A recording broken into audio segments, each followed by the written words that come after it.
Okay, in this first lecture of this section, we will talk about an important concept, how flanges are rated. So let's have a closer look.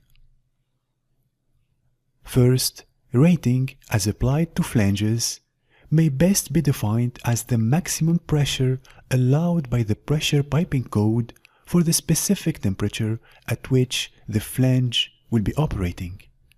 Flanges and nozzles are sized according to pressure ratings established by the American Society of Mechanical Engineers. These pressure ratings, often called pound ratings, are divided into 7 categories for forged steel flanges.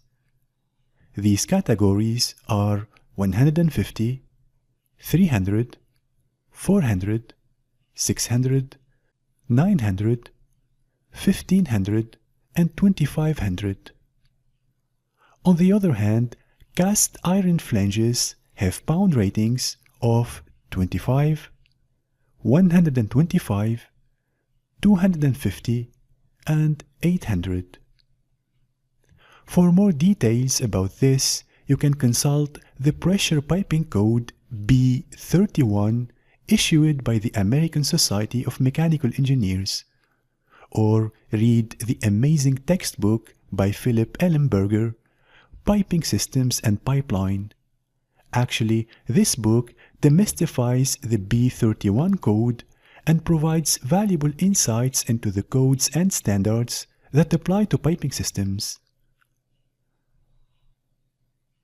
Pound ratings, when combined with the temperature of the fluid within the pipe, are used to select the appropriate size, rating and type of flange.